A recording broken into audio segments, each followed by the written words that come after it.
Binibigyan ito ng talino mga walang karanasan at ang mga kabataan ay matuturoang magpasya ng tama. Sa pamamagitan nito, lalong tatalino ang matalino at magiging dalubhasa ang kakaunti ang kaalaman.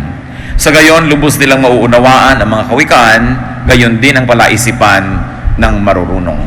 Ito po yung introduction sa Proverbs. Binibigyan ng halaga, binibigyan ng diin kung ba't mahalaga ang mga kawikaan. Tayo man ay may mga kawikaan, ang lahat ng lahi ay may mga Proverbs. At bakit mahalaga ang mga Proverbs? Dahil ito ay mga karanasan ng mahahabang mga buhay.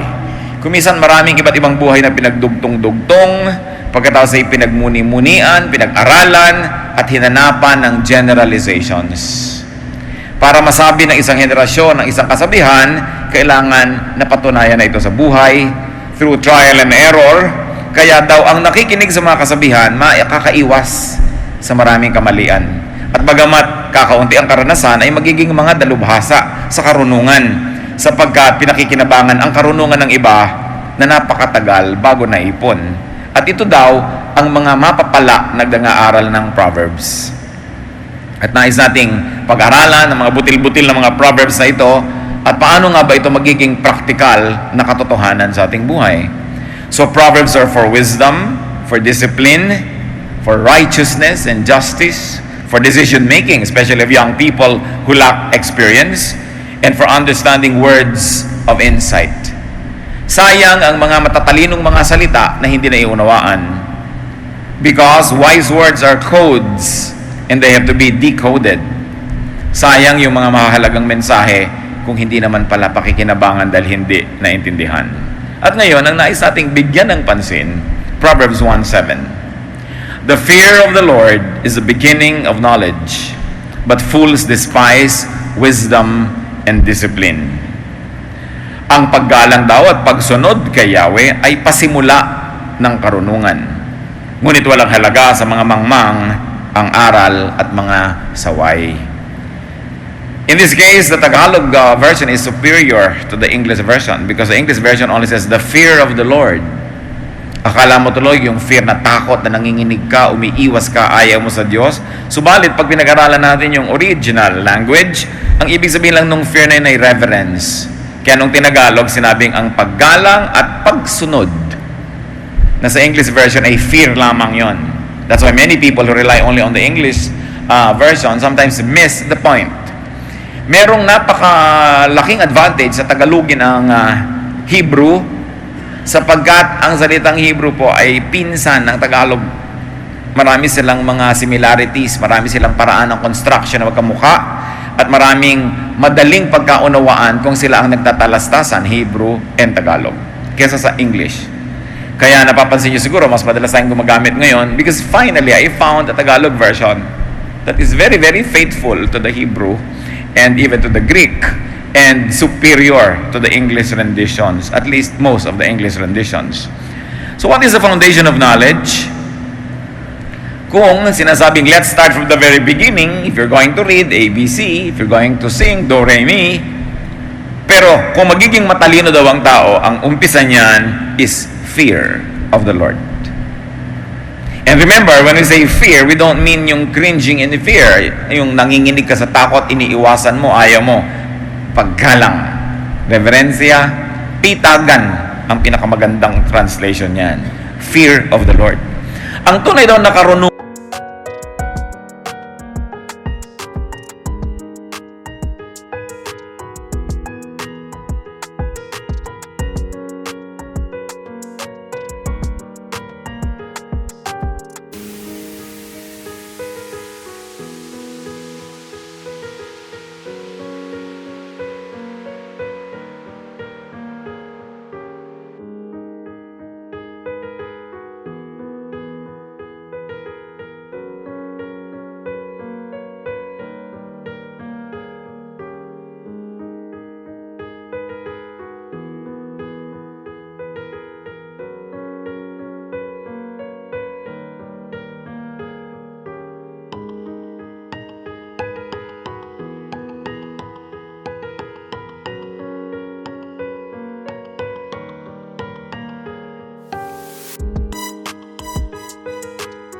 nga nagsisimula sa pagpipitagan sa Diyos.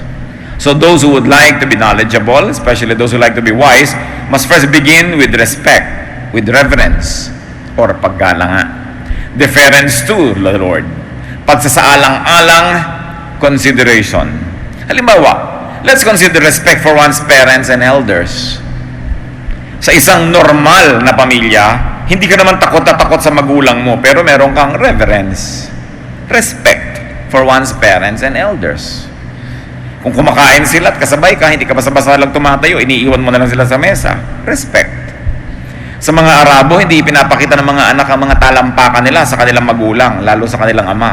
Sa kultura nila, disrespectful yun, yung ipakita mo yung talampakan mo. Iba't ibang lahi, iba't ibang pagpapakita ng respeto. So there is respect for one's superiors, for colleagues.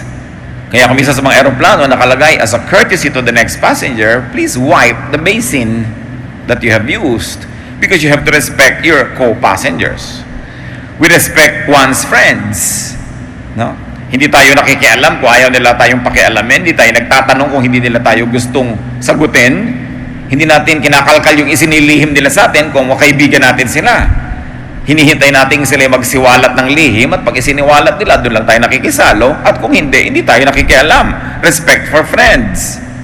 Respect for your partner or for your spouse, na hindi mo basta-basta pinapakialaman kahit cellphone niya. Hindi mo binabasa lahat yung nandun. Liban na lang nanganganib ang inyong pagsasama, siguro pwede mong pakialaman, ano? Pero hindi lagi.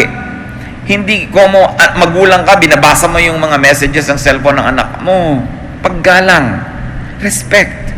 Pag naglalakad ka sa isang hotel, may nakabukas sa pinto, hindi yung mukha mo pumasok na agad sa loob, nakatingin ka lang, nakatingin. Yung hindi mo tinitingnan ang hindi ipinapakita sa iyo, respect. No? Very important. And very importantly, respect for oneself. Paano ba iginagalang ang sarili? Kung ang respect po ay isa sa kahulugan ng fear, therefore, to fear the Lord is to respect the Lord. And to respect the Lord is to respect everybody else, because the Lord created all people. Kaya nakakapagtaka ko minsan yung mga sinasabing relihiyoso sila yung makadiyos, pero walang paggalang sa kapwa. Walang ginawa kundi alamin ang lihim ng kapwa, ibunyag ang mga lihim ng kapwa, kalkalin ng mga itinatago ng kapwa, all in the name of God. This is disrespectful. Kaya nakikita natin na hindi talaga yan natatakot sa Diyos. Kasi hindi niya naintindihan ang pagkatakot sa Diyos ay paggalang sa Diyos at paggalang sa lahat ng nilikha ng Diyos. This fear of God has a double meaning. One is respect and one is obedience. But actually, though they look like separate ideas, they are really one. Because when you respect to the point of obedience. When you respect God to the point that you obey God. Hindi yung Diyos ko po, iginagalang ko po kayo, tas hindi ka naman sumusunod. May mga ganong anak, opo, pero hindi naman talaga sumusunod. Yung paggalang sa salita lang, panglabas, formal lang, anyo. Pero ang tunay na paggalang ay pagsunod. Lalo't kung ang ginagalang mo ay otoridad, sinusunod mo ang kanyang otoridad. And this is respect because of understanding. Hindi ba may tao habang lalo mong nakikilala, lalo mong ginagalang? Respect because of understanding. But when it comes to God, it's also respect despite lack of understanding. That you don't respect God only because you understand God. That you respect God in spite of your lack of understanding. Kasi God siya eh. Pagsunod dahil sa respeto, na dahil na rin sa pag-unawa. At pagsunod dahil sa respeto kahit kulang sa pag-unawa. Ganyan ang mga matitinong mga anak eh. Kahit hindi nila laging naiintindihan yung policy ng mga magulang nila, sumusunod na lang sila out of respect.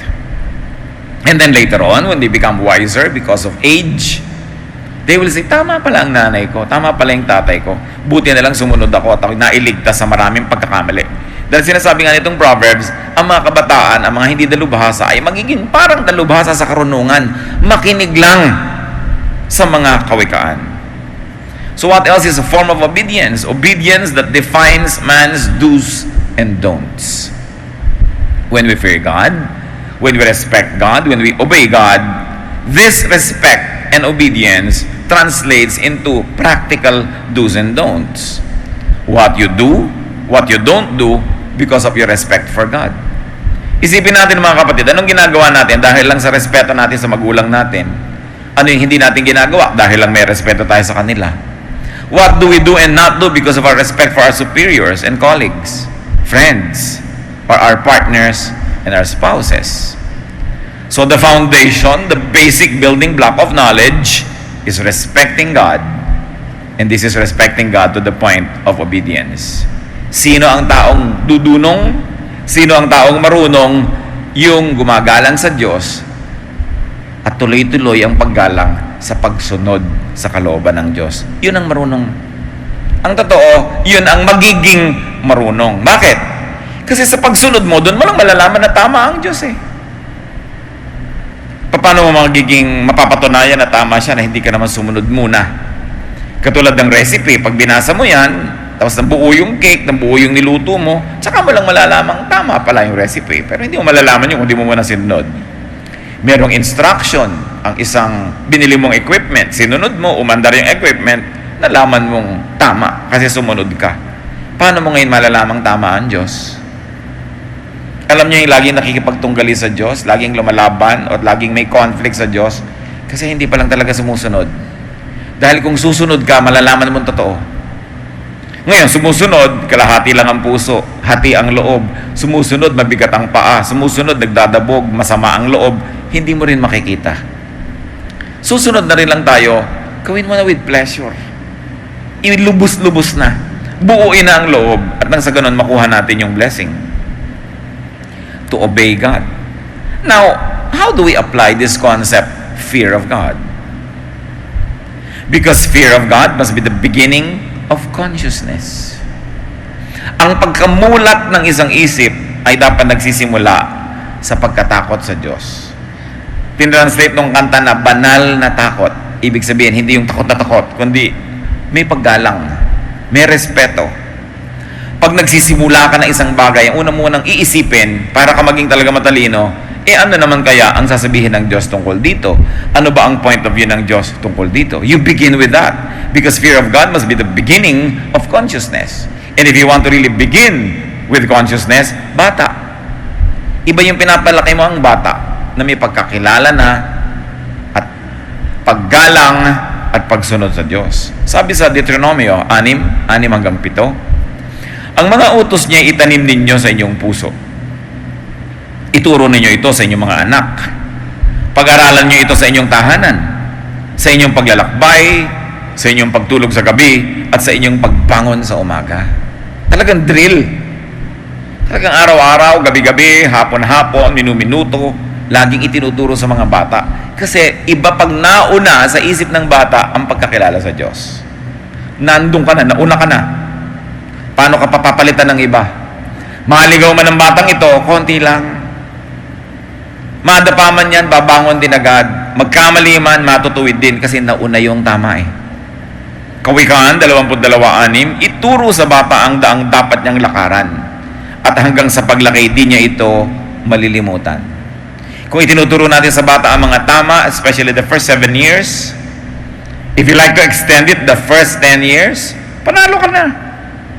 Wala na makakaagaw sa batang yan dahil nauna ka na eh. Para rin yung pagmamahal, kung minsan, di ba, kung sino yung nag-alaga, yun ang mahal. Kung minsan, hindi nga yun ang biological parent, pero hindi nagpalaki. Sumulpot man yung biological parent galing sa ibang planeta, hindi na niya maaagaw ang pag-ibig ng batang ito. Kasi nauna ka na eh. So ano ngayon ang mangyayari pag inuna mo yung pagkakilala sa Diyos, the fear of God, the respect for God, obedience to God? Hindi ka na dapat mag-alala. Ano kaya ang gagawin ng anak ko pag nag-high school siya, pag nag-college siya, pag tumanda siya? Nakatanim na yung salita ng Diyos eh. Siyempre, maganda kung may follow-up, maganda kung patuloy itong napapalago. Pero yung gumawa ng tamang assignment, itinuro ang tama sa bata sa simula pa lang, yan ang nakakapag-relax pagtanda. Pero yung mga tamad na magturo, hindi nagturo ng nagturo, yan ang hindi makakapahinga, matanda na lang yan, hanap pa ng hanap sa mga anak, sa mga presinto, sa morgue, sa ospital, sa mga sementeryo. Dahil hindi na una ang turo. Sa inyo na magpapalaki pala ng mga bata, unahan. Pero huwag yung laging, huwag kang iinom ng coke, magagalit si Jesus. Yung mga katamaran ng pagpapaliwanag kung ba't hindi siya nyo gustong painumin, sinasangkalan lagi ang Diyos. Ayan, magagalit ang God. Pag wala yung Pag may pastor, ay magagalit si pastor, huwag kang kumain ng ganyan. Yung panakot, no? Ang mga tao, panakot ang Diyos, panakot yung pastor, panakot yung mga religious leaders. It's the wrong way to approach this. Because people equate God and people equate things that are belonging to God with fear. Mga, alam niya, mga tamad na magulang yan. Pastor, pag sabihin mo nga anak ko, at tikas-tikas ng ulo niya, ikaw ang kasama nung lumaki, ba't ako pagsasabihin mo dyan? It only tells me how lazy you are magturo. Di ba? May mga magulang nakakapanliit kung pwede lang akong mag-disappear. Kaharap yung bata, Pastor, ang tikas ng ulo niyan, pagsabihan nyo. Hindi talaga titino yung ganung bata kung ganun yung magulang. Walang tactfulness, walang diplomacy, pinapahiya yung bata. Huwag lang siyang sisisihin yung bata. Anong inaasahan mo magiging ugali ng batang ito? Kung ganyan nga yung magulang. Marami kung ganyan, gusto kong dapurakin ng sampal yung mga nanay na, ito pang anak ko, ulan na to. Ikatabi. Yung nanay ang gusto kong bigtihin dahil kaganyan yan, di kasi marunong magpalaki. No? Sabi nga ni Balagtas, yan ay problema ng dapat magturong tamad na magulang. Unahin ang pagtuturo. And fear of God must be the standard for ideas. Fear of God must be the standard for deeds. May ginagawa ka, uunahin mo agad yung fear of God. May kinalaman ba ang Diyos sa ginagawa ko, sa iniisip ko? Pero gusto kong bigyan ng diin mga kapatid, hindi ito takot ang pinag-uusapan. Galang, respeto. Kasi wala yung negative feeling. Awit, 111, 10. Ang pagsunod at paggalang kay Yahweh simula ng karunungan. Doon nagsisimula ang lahat. No? Kaya hindi pwedeng alisin mo yung mga salita ng Diyos sa pagtuturo. Aalisin mo yan sa equation. Pero hindi siya dapat ipinagdudot-dutan sa mga bata. Tuloy, negative ang attitude nila. Kita nyo yung mga pinag-aral ko minsan sa mga religious schools, yung mga mahihigpit na mga religious schools, talaga para mga nakawalang kabayo pagka gumraduate na sila. Kasi sobrang higpit. Sobrang nakakasakal. Mga kapatid, ang isa sa mga nagpapalungkot sa akin sobra, yung mga Bible-based, Christ-centered, evangelical Christians na nakakasakal pagkasama mo. Kakasakal. Ina-assign nila sa'yo yung values nila. No? Ipinipilit nila na ikaw maging clone nila. Kung yung behavior nila, ganitong gagawin nila, hinahanap nilang maging ganun ka rin. Everybody is an individual. Everybody was made by God in a unique way. So you cannot expect people to react to the same teachings and to interpret and apply the same teachings as much as you do and as much as you would. May mga tao, pag dumating sila, nagpapasikip ng mundo. Yung, naku, dumating na naman itong mga born again na to. Yung bang nakakasakal. Dapat hindi tayo ganun. Kasi hindi ganun si Jesus. Lagi tayong nagmo-moralize, assigning morality to everything. You know, morality is a very personal issue. No? While we have the same God, the same Bible that we subscribe to, you must process it. And you must apply it in a way that is unique to your situation, that brings out the best in you, and brings out the best in situations. Hindi yung para tayong Diyos, yung pag dumadating tayo, judge ka ng judge. Lungkot na ganyan. Alam niyo, napakarami mga tao, dapat sana napalapit na sa Diyos kung hindi lang nakakapaso ang maraming Christians. What we must learn is to be steadfast in our sense of morality, but not to inflict it on others. Let them process their own application of these spiritual things. So kailangan, ang pagsunod at paggalang, doon nagsisimula ang karunungan. So, anong ibig sabihin yan? Gumagalang ka kay Yahweh, gumagalang ka sa Diyos. Ang Diyos nga gumagalang sa tao Iginagalang nga niya yung will ng tao, hindi nga niya iniiba yung will ng tao Hindi nga siya nang iiba ng tao hanggang yung tao willing magpaiba. Tapos ikaw iibahin mo lahat ng tao sa paligid mo, papaandarin mo sa iyong tugtog, sa iyong kumpas. Hindi na yan paggalang sa Diyos. Kasi hindi na yan pagsunod sa kanyang halimbawa. Remember, fear is to obey and to follow the example of God. Halimbawa, you know that the king reigns, an example of a ruler, no? Some people may not respect and obey the king, but what will happen to them? Di ba sila ay mapapahamak, sila ay huhulihin, sila ay kinukulong. So ganyan ang nangyayari sa atin pag hindi natin iginagalang ang Diyos. Paggalang na pagsunod, hindi lang paggalang na naka-close neck ka, naka-long sleeves ka, yung para ka laging ibuburol dahil ginagalang mo ang Diyos. Hindi lang yun. Kundi yung iginagalang mo yung kapwa, kahit hindi sila kagalang-galang, kasi iginagalang din sila ng Diyos. Dapat nating iakyat, isampa, itaas yung pagbabasa natin ng Bible at ang pagbibigyan natin ng kahulugan sa mga salitang ito. God respects people. So how do you respect God? Respect those that God respect. That means you're respectful of people. At yung ruler, pagka hindi mo ginagalang, sinusumpa-sumpa mo, ano mangyayari sa'yo? Mapapahama ka. At marami pong kapahamakan ng tao, hindi lang natin na pagko-connect dahil hindi natin ginagalang ang Diyos. Isipin nyo kung paano niya apply yung marami akong tragedy sa buhay, maraming nangyayari sa akin hindi maganda because I don't respect God.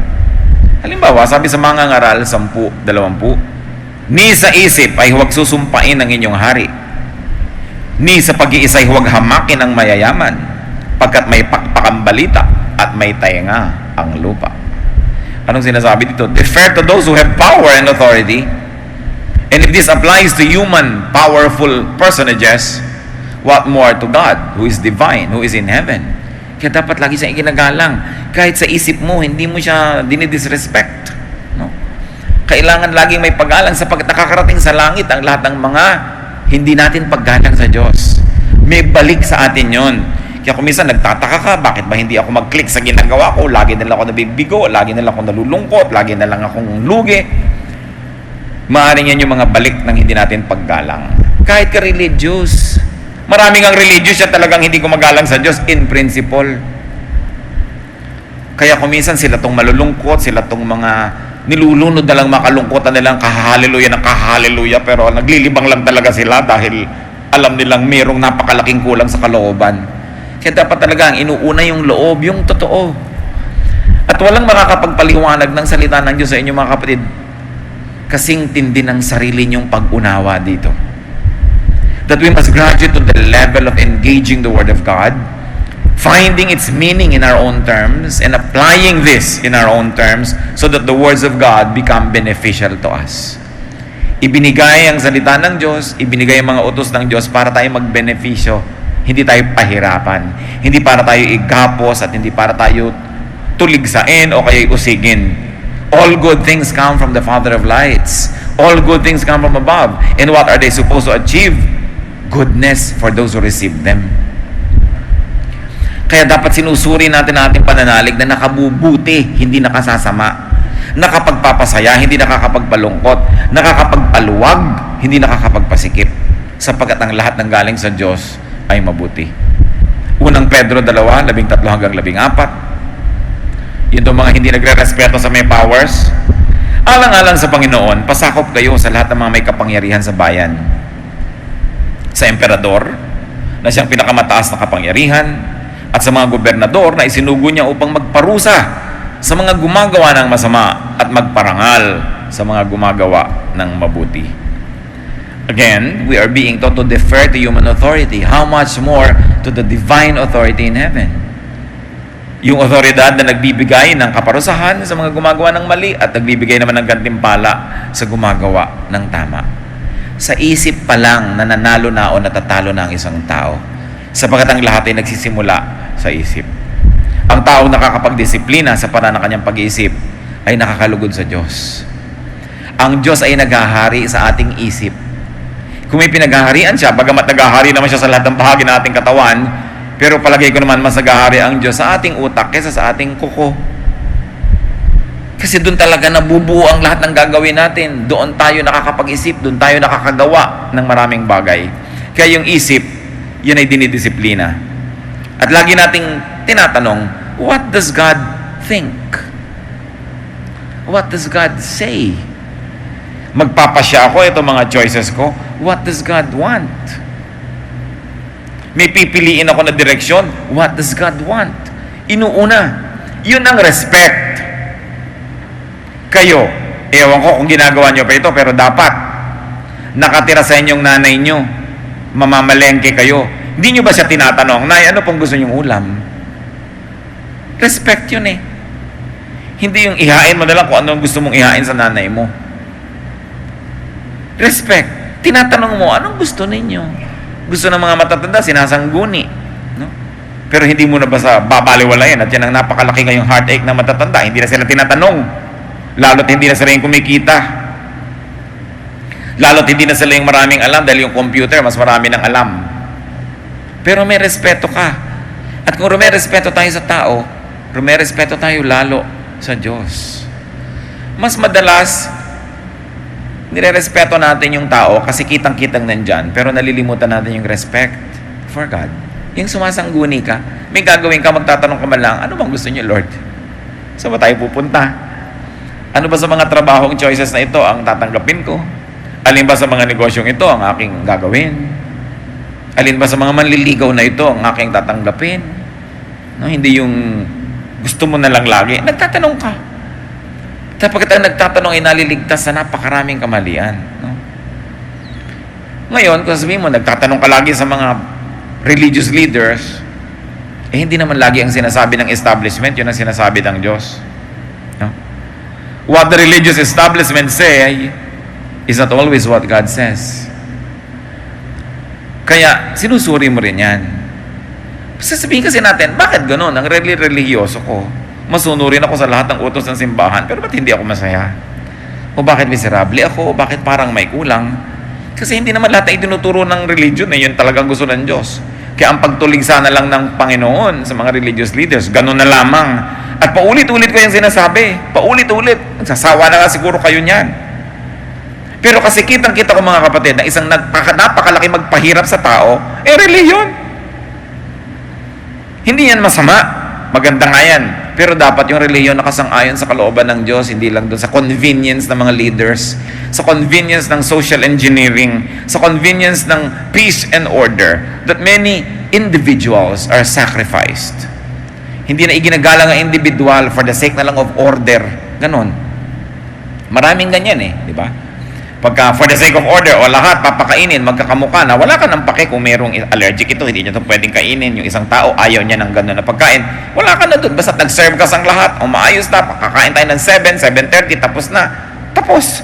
Di ba ganyan sa mga camp, ganyan sa mga retreat, tinatanong ka ba, allergic ka ba sa bagoong? Gusto mo ba ng ganito? Ang gusto mo bang butter, matikas o malambot? Ano bang gusto mong tinapay? Hindi ka natatanungin. Yung talagang parang batong pandesal doon at yung mantikilyang kasing nipis ng hangin, yun na kasi camp. Kasi ang iniisip ng camp organizers, kailangan 6 magpakain para 6:30 tapos na. Ganon. Ikaw naman gusto mong tulog ka pa hanggang 6:30. Hindi pwede. Gising na kayo lahat. Intindihan niyo ako mga kapatid na yung pangkalahatan, bihirang effective sa individual yun And when you look at Jesus, Jesus always paid attention to the individual. Baka naman mag-camp tayo, humingi kayo ng mga kapritsyo nyo, ha? Example lang yon. Ganun talaga pag-camp, lalo't mura, no? Wala nang masyadong individualization ang mga serving. Pero, paandarin nyo yung imagination nyo. Ganun ang society. No parking, kahit na ikaw lumpo, hindi ka makapark dyan, buti sa mga advanced civilizations, ginagalang nila, pwede ka mag-park kung ikaw ay medyo physically challenged, no? Pag sabing ganito,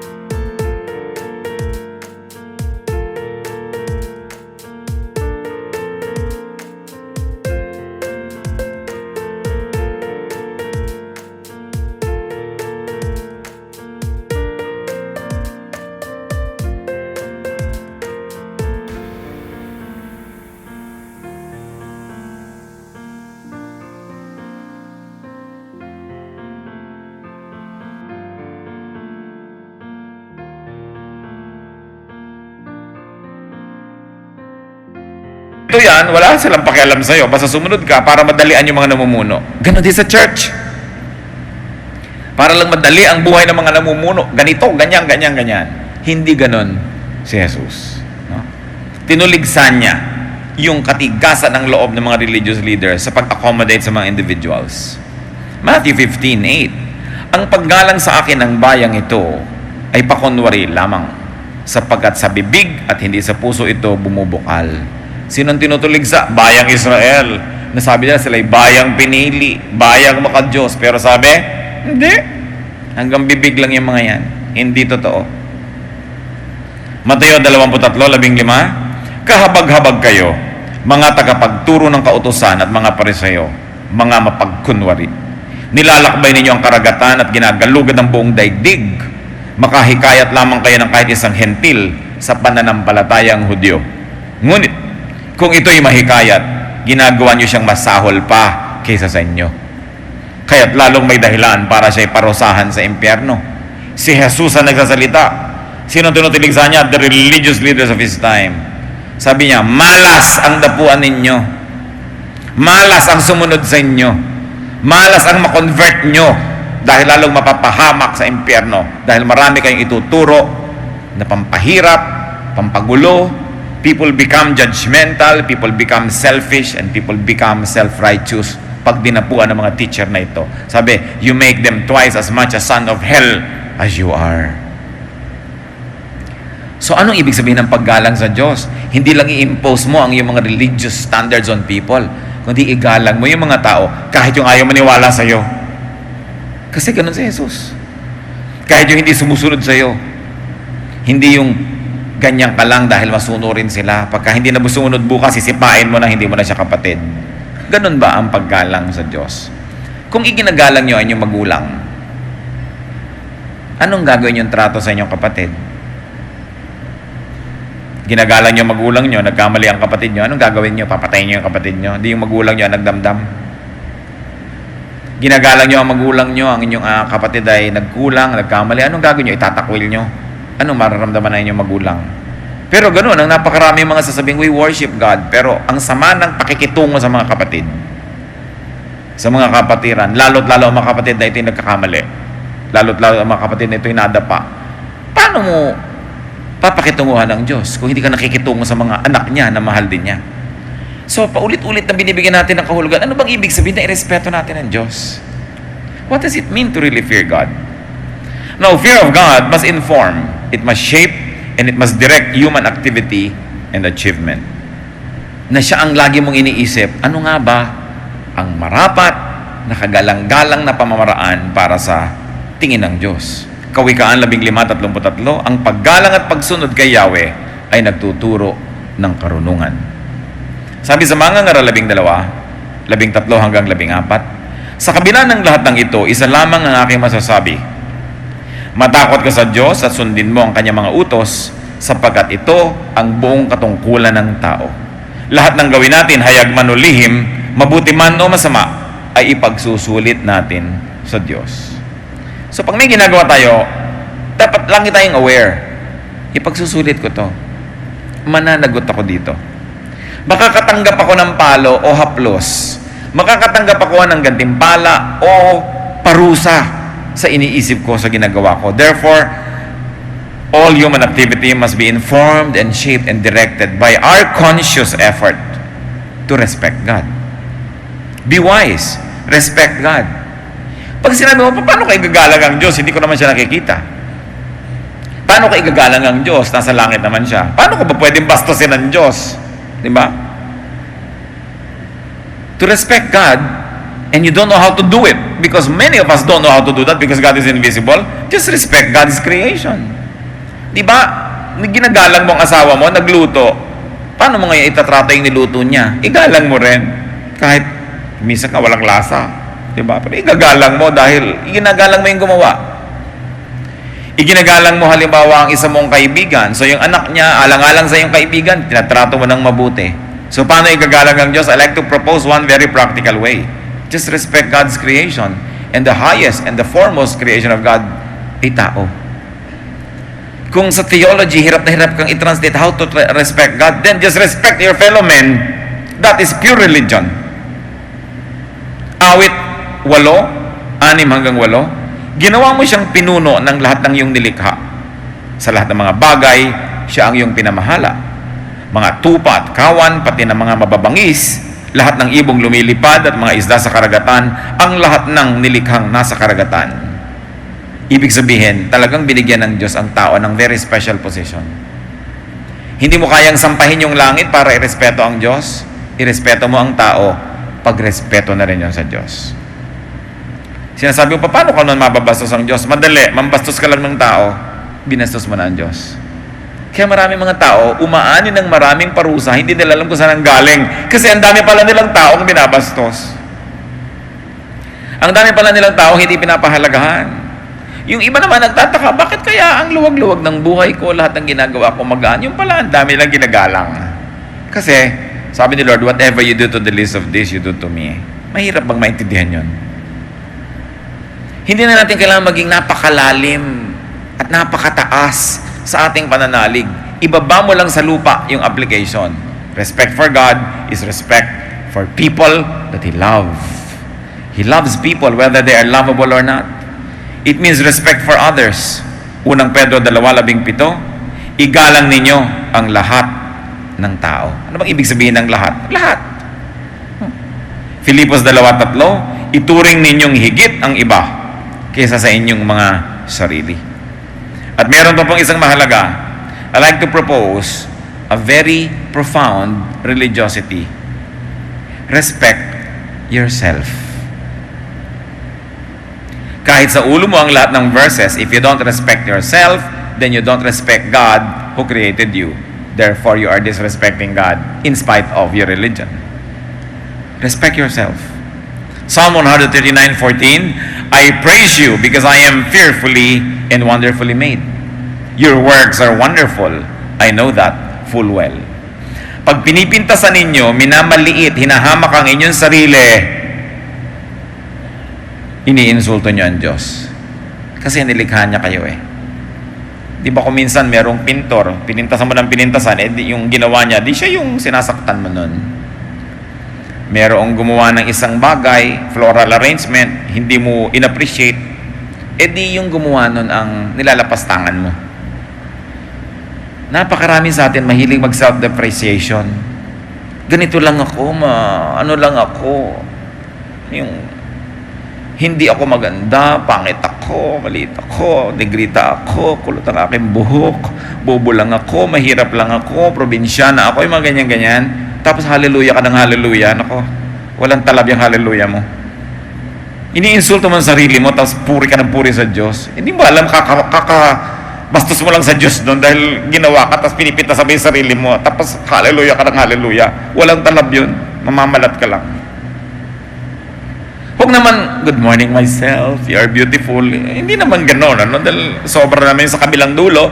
Pero, humanap ka ng maipupuri na ipagmamapuri at ipagmamalaki at ipagpapasalamat ako sa iyong sarili kasi hindi ka naman isang malaking pagkakamali ng Diyos. Madalas lang sinusukat natin ating sarili sa panukat ng iba, sa panukat ng advertising, sa panukat ng kung ano-anong standard. Kaya tuloy tayo lumulungkot. Sukatin mo ang sarili mo sa panukat ng Diyos. Nilikha kang ganyan, hindi ka mistake. At habang hinahanap mo yung lugar mo, habang ina-appreciate mo kung sino ka, kung ano yung talent mo, doon mo lang mahahanap ang tamang lugar mo sa mundo. Doon ka magiging mahalaga, doon ka sasaya, at doon ka magiging mabunga. 1 Corinthians 6:19, hindi ba ninyo alam na ang inyong katawan ay templo ng Espiritu Santo na nasa inyo at ipinagkaloob ng Diyos sa inyo? Hindi na ninyo pag-aari ang inyong katawan.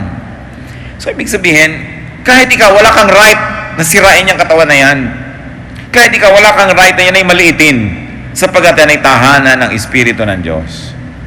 To respect yourself is to respect God. To respect yourself, therefore, is to be wise. So, diyan tayo ngayon mag-focus mga kapatid, di ba? Respect God. Na ngayon, sinabi na natin, respect for God is respect for self, among many things. So, do not degrade yourself for many reasons. One is for desire. Do not degrade yourself because of your desire for things.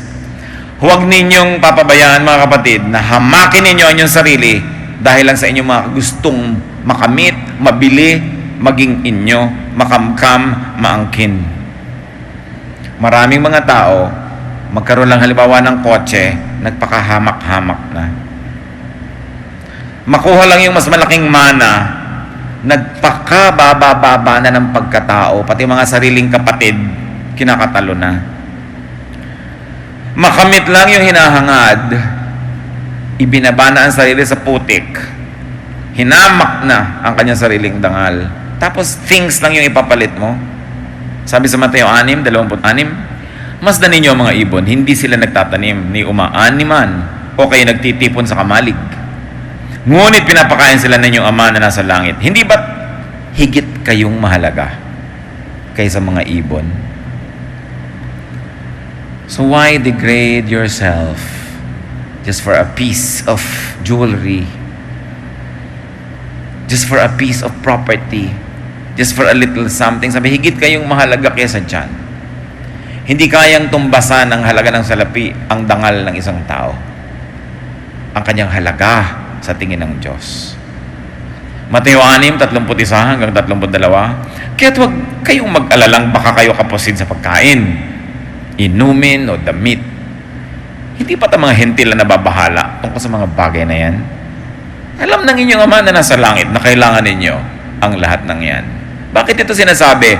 Kasi sa pag-aalala ng tao, marami rin siyang sinusuot na pagpapakababa. Sa kanyang mga insecurity, sa kanyang mga worries, hinahamak-hamak din niya ang kanyang sarili sa paghahanap niya ng security, sa paghahanap niya ng sagot sa kanyang mga pangangailangan. Sabi, mga ibon, yung mga insekto, pinapakain ng Diyos. Kayo pa ba? Hindi pa ba nyo naintindihan kung gaano kayo kahalaga sa Diyos? Kuminsan, di ba? Meron ako nabasa sa Reader's Digest, isang ina, mahal na mahal niya yung anak niya, halos hindi pa dapuan sa insekto. Ito namang anak talagang naglayas. Nawala ngayon, nakuha siya ng mga masasamang tao, ginawa siyang prostitute, nakagapos siya doon, ginagahasan ng kung sino-sinong tao, halos hindi pa kainin, halos hindi makakaligo.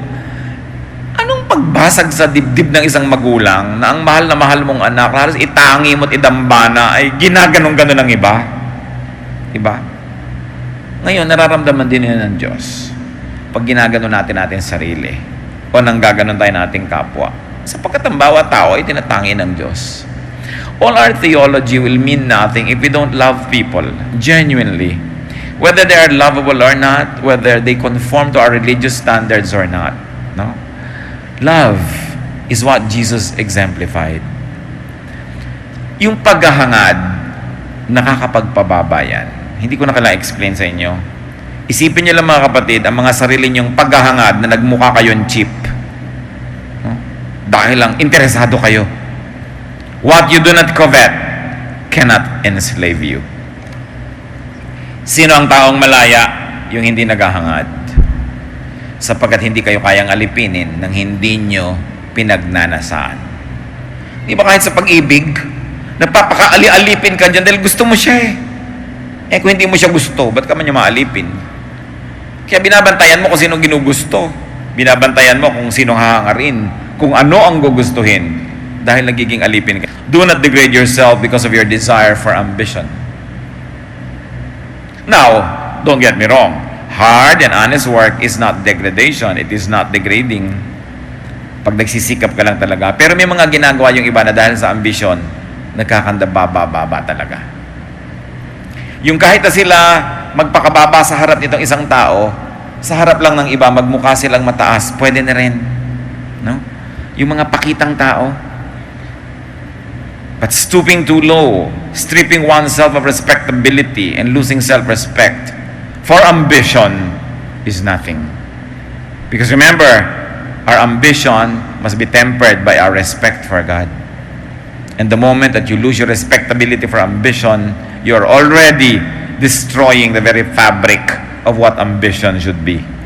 May isa pa na hindi natin dapat ahayaan, mga kapatid. Do not degrade yourself for desire for pleasure. Yung mga iba gusto lang makapagbakasyon, ibebenta na ang kaluluwa. No? Gusto lang sumarap ang buhay kahit na ibayad na yung kanyang dangal. Desire, which can be sexual or non-sexual, can be very, very powerful. What do people go down to and put up with in pursuit of pleasure? Yun lang mga nandadaya sa mga asawa nila, no? Para lang magkaroon ng kulasisi. kung ano-anong mga nakakapagpababa ng pagkataong ginagawa niyan. Para lang mailihim, para lang magawa ang kanyang mga pinagagawang hindi niya dapat gawin dahil may pananagutan siya sa kanyang asawa. Nagtatago, sumusuot sa mga sulok-sulok, gilid-gilid, nagpapanggap, kung ano-ano, dahil lang sa paghahanap ng sarap.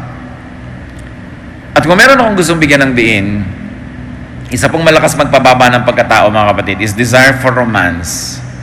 Desire for love. No? Sabi sa mga hukom, 14, 1 hanggang 2, isang halimbawa ito ng paghahanap ng pag-ibig na hindi naman dapat kasi. Minsan, nagpunta si Samson sa Timna at nakakita siya roon ng isang dalagang Filistea. Nang siya'y umuwi, sinabi niya sa kanyang mga magulang, mayroon po ako nakita isang dalagang Filistea sa Timna. Kunin po niyo siya para sa akin. Gusto ko siyang mapangasawa. Samson's desire for romance led to his downfall. Now, not all desires for romance leads to downfall, ha? Kaya lang, alam mo pa lang sa simula, tragedy ito. No? Hindi na yung ipagsisiksikan mo yung sarili doon sa hindi dapat. Those who seek love and romance to the point of degrading themselves only lose that love more quickly. Pag nagpapakababa sa harap ng iyong gustong umibig sa iyo, lalong di ka naiibigan. Learn. Kung bakit ganun, pag mahal na mahal mo, talagang kung ano-ano, nagiging clown ka na, nagiging payaso, kung ano-ano, pinaggagawa mo sa sarili mo para ka lang mapansin, pero lalo ka lang pandidirihan. No? Kasi alam niyo yung paghabol sa isang taong ayaw sa iyo, kakadiri ka lang nun, wala kang mapapala, tatakbuhan ka lang. Masakit sa mga umiibig, pero makinig kayo. Kung ayaw sa inyo, pasensya kayo, huwag nyo habulin. Wala kayong magagawa para kayo magustuhan. Kasi yung pag-ibig, tumutubo ng bukal, kusa. Kung nagsisirko-sirko ka, lumululong ka ng libu-libong karayom, bumubuga ka ng mga lahar para ka lang magustuhan, lalo ka lang lalayuan. In romance, especially if you are not loved anyway, or if you are not loved as much as you are loving, you only lose your glow when you love too much. You only lose your glow when you give too much. Because the beauty of love is in the unseen. The thrill of love is in not giving everything. No? Kaya mga bigay na bigay para ka lang maibig, talagang kukunin lahat at bukas hindi ka pa rin ibig. Lugi ka lang lalo. No? Mahihirapan ka lang na naibigay mo na lahat. Huwag ka na magbigay, nahirapan ka rin, may natira sa'yo. In other words, respect yourself, even in terms of love and romance. Because it's the only way to be respected in turn. It's the only way to keep something for yourself if you don't get respected in the first place. Maraming nagkakamali kasi nabubulagan ng isip pag umiibig na. Pag ayaw sa'yo, kahit anong gawin mo, ayaw sa'yo. Kung hindi ka gusto, huwag kang maghabol, lalo ka lang tatakbuhan. Ngayon, kung hindi ka mahal, huwag kang paselos-selos, lalo ka lang nakakainis nun. Ang pagseselos ay masarap lang kung mahal mo yung nagseselos. Pero kung hindi mo mahal yung nagseselos, gusto mo siyang ilibing ng buhay. Bago kayo ilibing ng buhay ng pinagseselosan nyo na hindi na kayo mahal, tanggapin yung katotohanan. Lalo hindi nyo asawa. Siyempre, kung asawa, meron kayong right magselos. No? Pero yung girlfriend lang kayo, selos kayo ng selos, alam nyo na ayaw kayong puntahan, text ka pa ng text. Paramdam ka naman. Ayaw na nga magparamdam. May gusto mo pa magparamdam. Padala ka na ng padala ng load, hindi ka pa rin tinetext. Hindi mo pa ba naiintindihan yun? Kailangan pa bang i-memorize yan? Yan ang sinasabi natin, huwag ka magpakaaba kasi anak ka ng Diyos eh. Kasi may halaga ka. May magpapahalaga sa'yo, hindi ka pinapahalagahan ito. Huwag mo ipandot lang sarili mo dyan. Dahil lalo ka lang bababa yung value. Dinagdagan mo, lote, may mana akong lote, o may kotse. Ang dami mo na idinagdag, ayaw pa rin. Diba? Susunod mo, teka muna, mali ito. Magtitira dapat ako sa sarili ko. Para pag dumating yung tamang tao, meron pa siyang abutan. Diba? Mahirap na wala na siyang inabot, nasalagtakan na, wala na. No? Kung hindi ka mahal, huwag mong ipagpilitan. So, masakit po yan. Oo nga, pero hahabol-habol ka, wala rin naman mangyayari. Lugi ka sobra. Kung ayaw sa'yo, huwag pagsiksikan. This means respect for God eh. Nako-connect nyo, mga kapatid. Because God respects you. God wants you to respect yourself. Keep something for yourself. Keep the Spirit of God in you, respectable and respected. Yung mga ibang magulang sabihin, bakit mo ginanyan ang sarili mo? Dala-dala mo ang ating pangalan. Nakala mo kung ano yung pangalan ng pamilya nila. Every family has a skeleton in the closet, ha? Huwag na kayong mga pamilya natin. Lahat ng pamilya may bulok. Lahat ng pamilya may lihim, may baho. Habang tinatanggap yan ng mas maaga, mas makakalaya kayo para hindi na kayo pagod na pagod mag-image dyan. Lahat ng pamilya, walang perfect. Nakakalaya ka. Sabi, ganyan talaga. May kapintasan kami. Diba? Talagang may lola kaming ganon, may kapatid akong ganito, yung ganito kami. Ganito kami. Diba? God is not finished working on all of us. Pero sa yung ang pamilya natin, kinaladkad mo sa kahihiyan, galit na galit dahil dala mo yung pangalan. Yung pangalan ng Diyos na dala mo, nilikha ka ng Diyos. Tapos kung saan mo kinaladkad yung karangalan na yun, di ba? Remember that you are not your own, you were bought at a price. Sabi sa 1 Corinthians 6:19, hindi ba nyo alam na ang inyong katawan ay templo ng Espiritu Santo na nasa inyo at pinagkaloob ng Diyos sa inyo? Hindi na ninyo pag-aari ang inyong katawan. Gusto mo mang ipamigay lahat yan, hindi pwede kasi hindi naman sa'yo lahat yan eh. Kaya dapat may tinitira ka. Kahit man lang yung parte ng Diyos sa'yo, matira. Huwag mo ipamigay kasi hindi naman sa'yo yon. Kaya hindi ka mauubusan ng paggalang sa sarili mo kasi may Diyos na nakatira doon na kailangan mo igalang. Kaya hindi tayo dapat nakakalimot ng gusto. There is a part of you that is God's. There is a part of you that belongs only to God. Don't surrender it to others, no matter what. Kahit ano pang iyong emosyon. Especially to those who do not respect you anyway. Especially to those who do not respect the God in you. Why surrender everything to that person? Mangangaral 12:7, alalahanin mo siya bago manumbalik sa alabok ang ating katawang lupa at ang ating hininga ay magbalik sa Diyos na may bigay nito. May nakatanim sa iyo na sa Diyos, Kanya talaga yon. Babalik sa Kanya, hindi mo pwedeng ipamigay.